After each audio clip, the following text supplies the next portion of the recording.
please describe your role and responsibilities during this deployment. As the Deputy Commanding General for Support, my primary role has been during the deployment to oversee the reposturing line of effort, which involves the retrograde of all of the equipment, people, materials, either out of country or transitioning those to the government of Iraq or to the Department of State or Office of Security Cooperation, OSCI. Additionally, as the Deputy Commanding General for Support, focused on the logistics side of the house, but with the contract support we have in place, it's, that side of the job is really pretty easy. So the real focus has been on the reposturing line of effort, and you know, it's really, like I said, kind of a dual responsibility of getting property and people out of the country, as well as standing up the Department of State and making sure that they have what they need for the future relations with the government of Iraq, as well as OSCI. Okay, what kind of challenges have you run across? Well, I think the biggest challenge is just the sheer volume of property here. Over the last 9 years, we just built up a huge amount of property that, again, we have to account for every piece of it. And some of it will go to the government of Iraq through what we call the Foreign Excess Personal Property Program, FEP, where we will account for all that property, things like the furniture in this room, this building, which is considered real property because it's built on a concrete foundation, the containerized housing units, CHUs that we live in, the generators that support our power, the air conditioning units, the ablution units that we use for the showers and latrines, to the water tanks, both black water and the bulk water tanks that support our living. All of that property has been deemed as property that we would sign over to the government of Iraq so that the Iraqi Security Forces could use that property in the future to help them. And it's just not cost effective to try and ship it home. By the time we got most of these things home, they would be useless, and you know, it's almost $600 million in transportation costs if we were to try and ship it home. So we're bettering the government of Iraq and the Iraqi Security Forces by signing this property over to them. And there's just so much of it, and we have to account for every piece of it. It's not just, well, this will go to the government of Iraq, so we'll leave it here.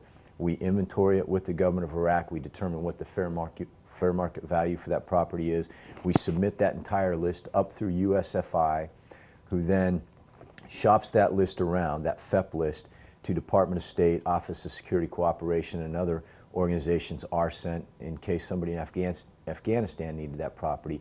Then they determine, yes, that property is available for the government of Iraq, and then ultimately we sign it over to them. Then there's the other side of it, which is the property that we can't sign over to the government of Iraq, such as our green U.S. military equipment, non-commercial equipment, all of our MRAPs and our 1151s, all of our weapon systems, those things that aren't part of the FEP or weren't determined as part of the USD-C, which is the U.S. Equipment Transfer to Iraq, which is a separate program. But you know, we didn't have any equipment. Our organizational and our theater provided equipment was not part of the USD-C program. So we've got to get all of that to Kuwait, and loading all that property into our computer systems so that we know what all property is here, and getting the proper disposition on whether that property goes to Kuwait for reset or distributed to another unit within theater, and then retrograding the thousands and thousands of truckloads to get that property out of theater. It's not hard, it's just, there's just a large volume of it, and it takes you know, a lot of attention to detail to make sure you properly account for all of that property, and not just the rolling stock, but all of the other theater provided and organizational equipment that has just built up in this theater for the last 9 years. Now you have lots of soldiers going out, I see, you know, trying to get rid of this stuff that you're talking about, and do you think they'll have it done on time? I mean, I know there's a deadline. Absolutely, we will. We've set deadlines by base on when we'd close bases or transition bases either to the government of Iraq or the Department of State or OSCI.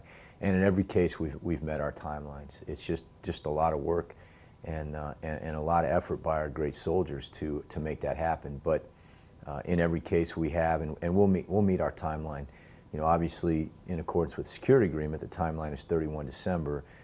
But as we draw down this theater and some of the operations that are taking place, we have actually a deadline of 18 December to have all of this property out of theater and all the people out of theater other than those that will stay behind as part of the OSCI. So we're up against a deadline of 18 December. We'll make that. We're down to fewer than 10,000 truckloads now to get the rest of the equipment out of here, and that's got to be moved out, and we're down to our last 9 bases conducting joint inventories with the governor of Iraq to sign that property over as part of the FEP process, and I'm absolutely confident that we're gonna make 18 December.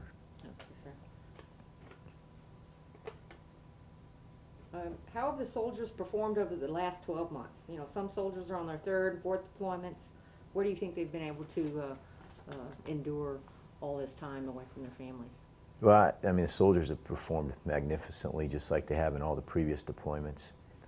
You know, we have a campaign within the division of what makes me strong, and so every morning, you know, during the BUA, we hear from soldiers what makes them strong, and most talk about their families. Many talk about their relationship with God and their faith, and how they draw strength from that. They draw strength from the soldiers who came before them, and there's no doubt that those are the major sources from where most of our soldiers draw their strength. But I think that's something that a lot of folks don't talk about, and many soldiers probably don't even realize it. I think they draw strength from their training. I mean, they're well trained, they're well led soldiers, and then they come over and they execute their responsibilities as complete professionals, because that's what they're trained to do. And so, while again they talk about their families, which are, you know, absolutely critical, and their religion and the legacy of those who've come before them, I think a large part of why our soldiers perform so well and why our soldiers are so strong is because they're so well trained and they're so well led. Well, how about you for yourself? For me, like most of our soldiers, you know, my family, I've got 2 boys, and you know, you always want to be proud of Dad, and so you wake up every morning and you want to show them a great example of you know, what it means to work hard and to believe in something bigger than yourself, and hope that they, you know, that they're proud of you, and that they will grow up to be, you know, good young men who you know, serve in some way, whether it's in the military or some other way, that they serve something bigger than just themselves. And then you know, I get strength from our soldiers. They just amaze me every day. You know, they do the heavy lifting. We sit in meetings, we come up with these great ideas, we develop these big plans, but none of it means anything if there aren't soldiers there to execute it. And they're the ones out doing the back-breaking labor in, you know, 120-degree heat, and you know, so every time I see them doing that, there's no way I could do anything less than my best. How much progress has the ISAF, in your opinion, has the ISF made over the last 12 months? How capable are they in being able to protect the population and defend their nation? You know, I've been in and out of Iraq since 2004, and I've watched the Iraqi army in particular go from a ragtag organization in pickup trucks and 30 different uniforms to an organization here in 2011 that when you drive up to a checkpoint from 100 meters away, you have to look really close to see, are those U.S. soldiers or Iraqi soldiers? I mean, they're in uniform, they're in full kit, they got their Kevlars on, and just the way they carry their weapons and they present themselves from a distance, you're like, wow, you can tell that they are, you know, that they take pride in being professional soldiers. They're not just a ragtag bunch that we were trying to pull together like 7, 8 years ago.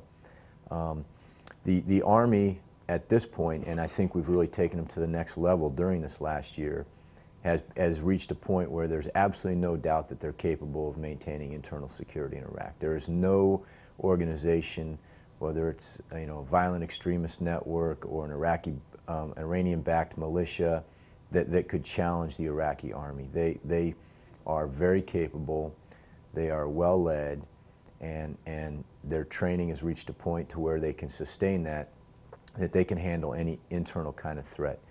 The police still have a way to go. They're not bad, they're not as good as the Army is yet, and we hadn't put the same level of effort into the police previously, although this last year we did spend a lot of time really trying to work with the police and the police leadership to bring them farther along.